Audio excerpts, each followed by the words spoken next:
Hey everybody, welcome back to Mel's Board Game Room. I am Melanie, and I have Dave from the rathole.ca. We are live on location at FallCon 38, and we have Ben Dyson joining us, who is a Canadian Game Design Award finalist this year with his game. Let me check. I wrote it down. Takoyaki. Now, takoyaki is it Japanese food? Yeah, Japanese food, usually a street food involving frying up little pieces of octopi in batter. Oh, so I saw the batter. I didn't realize there was anything like I pictured like pancakes. Oh no, yeah. So you can add pretty much what you want, but if you have the batter and a little bit of octopus, you're halfway there. Kind of like more traditional. Yes. There. Perfect. So now we're gonna just kind of chit chat a little bit about the game and you. Now, how did you get into board gaming to begin with? Yeah, so this started really as a pandemic exercise, and also probably spending a little too much money buying board games. Oh, well, yeah. So I pivoted, as we say, to designing so I could spend less money and also just see what would happen. Because I guess when you play games, whether you know it or not, you absorb a lot of information and accumulate knowledge. And it's like, well, I wonder what's in my brain right now. Let's try and put something out. Perfect. So now this is not your first game that you've entered into this award. That's right. So last year I entered Crate Digging, which was a set collection game about the highs and lows, mainly highs, of record collection. So again, that was like a hobby that I had. And there was some interesting, when you go to a record fair, you're looking for certain records that you really want to complete your collection, where other people aren't necessarily interested in them. Although if you know that someone else wants it, you might, right? So there are elements of that kind of game design in record fairs. And I just wanted to try and sort of simulate that, but in a really tiny way. So start small. And I think the game is like 42 cards or something like that. How did it go last year? Yeah, it was really great. So last year was also my first time at FallCon. Right. And I was incredibly nervous so if you have a playtesting group, you kind of know everyone and you sort of know what everyone's going to say.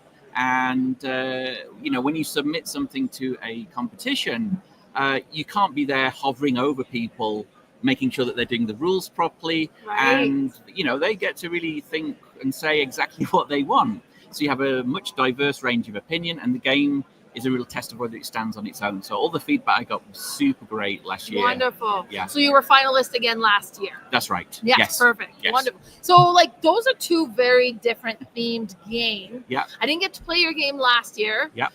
So how are they theme or mechanism wise? Are they very different that way as well? They're completely different, and really this game was inspired in a very, very sort of bottom up fashion by. I went to a takoyaki restaurant. I was fortunate enough to visit Japan. Nice. And this is a place where you get given all the ingredients and you get sat in front of a grill. Oh, and you just make your own? Yes. How many did you burn? A lot the first time, less the second time. But when we sat in front of the grill was a 3x4 grid. Oh, fun. And I thought, because I'm obsessed with grids in games, and I was like, this looked like a game. And then because the cooking of the food is interactive, right, there's an order of action. So you have to add the batter and then wait until it cooks, but then you have to move the batter away and turn it so it doesn't burn. Right. And sort of I was like, am I playing a game? Right. So it's really just inspired, it was really a celebration of that food and how fun it is actually to make and eat itself. And hopefully people, if they haven't had takoyaki, they get a little sense of what you would need to do if you went to a restaurant. Yes, because it's really cool. The game really portrays that whole action. Because you have the cue piece. I think we have one holding here, so if you want to hold it to the camera. So you have these little dice pieces. Each side has like a different level of like batter, a little cooked, more cooked, all the way to burn. Yeah. So now I did not know what Takoyaki. Yep. Yeah. I didn't know what it was, Yeah. but the mechanism of but it was so satisfying to rotate. Now, so tell us a little bit about the game and how it works, because I'm kind of getting ahead of myself here. Yeah, sure. So there are really two elements to the game. So like I'm obsessed with grids. And often I design things with light player interaction. Mm-hmm. So everyone gets their own grill. Yes. And it's really sort of like you create your own sort of tile puzzle. So each space has a different heat on it. Yes. So not all batter is going to cook the same, just like you would move something away on the side. And you're looking to fulfill orders for customers who might be picky about whether they want really nice crispy balls just on the edge of being burnt or nice cooked balls. And that was more like a tile puzzle element. Yeah. But then what I started getting interested in was an idea of maybe anti-communal action selection or something. Oh, yeah. So the idea is that you pick an action that you want to do and you change the action board for everyone. So everyone is submitting an action, but you don't know what other people are going to submit. So it could be that if everyone wants to cook, everyone ends up cooking too much and everything burns. Or it might be that everyone decides that you can't move anything anymore. So it could be that my move action adds to your move action, and between us, we could have moved lots, but now because we both played the card at the same time, now we're sort of stuck and everything's going to sort of set on fire. So it was really adding that element to the game so everyone has this like communal kitchen. So it's an action selection game where the actions are permanent, but you get to change them, but maybe not as much as you'd want because everyone's changing them every round. That was deliciously frustrating, if I could say it that way. I'm glad you said deliciously frustrating. Like it was frustrating, but it was like so satisfying as well. I was like, okay, great. So I'm going to be able to cook everything. So these are all going to be nice and crispy. So I can get that card, which is going to be worth so many points. Right. Perfect. So I'm going to do this action. But then all of a sudden, we're only cooking one of them. Yeah. And I was like, no, I needed to cook them all. Yeah. So now this is all gone. Okay, but that's okay. I can still do that. Oh, no, but that card is gone. Right. So it was, I mean, it was still, you still had a sense of control because the patterns were somewhat similar. Yes. Chances are you will be able to accomplish something, but it might not be the optimal move that you had hoped and prepared for. So I love that about it. About 70 or 80% of the stuff you'll be able to do. And that's why the clean action was really important, which was something that came late on because you only have a handful of cards. And once you've done your 2 cooked cards, so you don't have any influence on the cook anymore. But if you do, as you should, clean your grill, you get some of those actions back. Yes. So then towards the end of the game, if you haven't cleaned, you have actions that's like, I really don't want to do either of these, but I have to. But then if you clean your grill, you have the time, you have more options. So at the end, it's when you want to clean. You have to clean, but it's when you want to clean. Yeah. Yes, true. Yeah. I cleaned fairly quickly early on just because I wanted to be able to do that. Yeah. So, no, it was really sad. Like, so puzzly. Like, I like those. It is not like a complex game, but it gets complex. If you know what I mean. Like, it's love not the sound of this. I'm loving everything I'm hearing. I'm loving. It's so good. You would love it. You would love it. But it was so satisfying. The theme worked so well. The action, like the mechanism fit the theme so well as well. Yeah. The puzzly aspect of it. I was a big fan. Great. Yeah. And that's something that I'm really sort of thinking about more now is there is a really important relationship between the mechanics and the actions. Yeah. So it might be that the type of things that you see on a board might suggest certain kinds of actions or certain kinds of ways you would interact with people. And I really want those two things to kind of go together. So it makes it easier to play for people because the actions that you expect are the actions that actually happen as well. Right. So then that's great. So you kind of talked a bit about how you came up with the idea, the game design. How was the process of entering it into the contest? Yeah, so it was, this is my second time entering, but it was very, very sort of simple and straightforward. The sort of terrifying thing is that the game has to then stand alone. You can't, you have to write a rule book and you have to, the way you first write a rule book is not the way a rule book should be written. So it's having that sort of just really, letting it go. Yeah. Okay. So having that little overview video, which is useful, and making sure that if you're not there, can something happen that's hopefully fun for a group of people. Yeah. Yeah. So how would you say your experience in entering this award changed from your first year doing it to this year doing it? Did you change anything?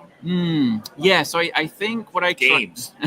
Well, yes, that, but So I think what I tried to do was be more like last time. I think in the rule book, I constrained myself too much with the rule book, yeah, and again depends on the size of the game. But I'm like, you know what, we'll write some examples in here, and every time I introduce something, I'll show an example for it, and that might make the rule book a little bigger. But again, if it's going to have to be in people's homes, and you know, so the only way that you know how to play is to do the rule book, then it's like this kind of really needs to be a bit more complete than it was last time. right. So I tried to spend a little bit more time on the rule book, and also a little bit more time.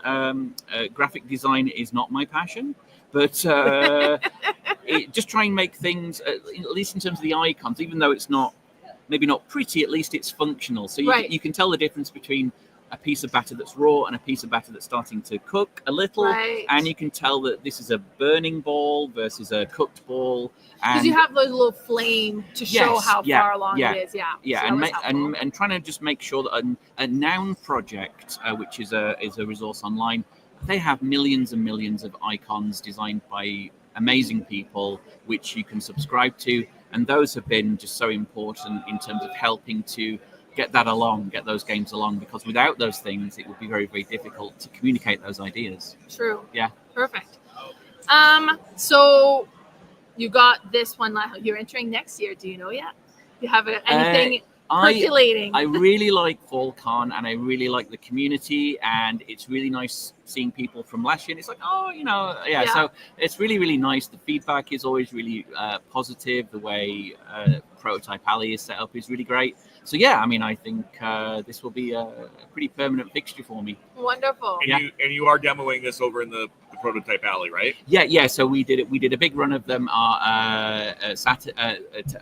yesterday, and we did them also this morning. And I think I was allocated 4 slots, and all my 4 slots have been allocated. Yes. Perfect. Did you get good feedback from that? You really, really great. Yeah, and again, a variety of different people playing, and people playing with different play styles as well. So again, you can't control how people will want to play the game. You have an idea of how maybe it should be optimized, but really interesting to see what people were doing, things that I wouldn't expect, and sort of happy sort of screams of frustration as well. Sort of right. That was perversely satisfying for me. That's kind of like the edge that I really wanted. I wanted people to be maybe a little bit annoyed, but also happy that they kind of got annoyed in a very, very gentle way. Yes. Yeah. That was neat. Yeah. So win or lose, do you have an idea where you want to go with this moving forward? Yeah, so I mean, I think I'm getting towards a stage where I'm happy with the base of the game. Someone suggested, so previously these were pieces of paper, so you had to use 2 pieces of paper for every, because it's like 1, 2, 3, 4. Right. And someone said, you know what, you should use cubes. Yeah. And this was a brilliant idea, but now it takes a long time. So if I really want to, I think this is a really, really important aspect of the game, the way the game feels and how people interact with it because all you do is that. It is satisfying. So this is a really important aspect of the game, but that's really going to change. If it does end up being manufactured, that's a really central part of the game. So I'm really going to think hard about that. Nice. Yeah, because I need a copy. Okay. So, yeah, of course. That I need you to publish. Yes. Now, so the winner is about to be announced today. So yeah, that's exciting as well. Wish you luck. Thanks. Anybody who's thinking of wanting to design a game or enter a game into the Canadian Game Design Award, any tips or advice you have for them? I think always have a constraint in mind. Limit yourself. So it's sort of like if you're a writer and you're trying to write a novel or something, there's nothing worse than having a blank page and having like a word processor that could be an infinite number of blank pages. So starting with something like, okay, so the button shy thing is a really good example. I'm only going to use 18 cards. Right. Or this game is going to involve dice, and I'm going to I have to have 10 dice. Or I build a game around using 10 dice. Or I build a game around a 3x3 grid, or something like that. Yeah. So I think a constraint is really useful to start with, because games are any single game could be infinitely going in an infinite number of directions just by changing any one thing. Mhm. So I think keep it simple, because games complicate themselves Yes. Right. straight away. And then you don't feel so overwhelmed in the number of choices. You'll be overwhelmed with the number of choices, but it's like, okay, so, and it might be that you think of something that doesn't fit, and that becomes another separate design. It's like, I thought of this bit, but it doesn't quite go with, and that's happened before, where you put something on a shelf, and it's like, okay, so that goes with this and this, and now so rather than create something huge, and by all means, if you feel like that, you should. I always felt like a constraint was really useful to start with. Perfect. Yeah, that's neat. Kind of have something you concentrate on and kind of grow from there. Yeah. Wonderful. Anything else you want to bring up? No, I can't wait to play it at some point. It's Great. so good. You need to play it. Thank you. Anything else you want to bring up that we might not have discussed?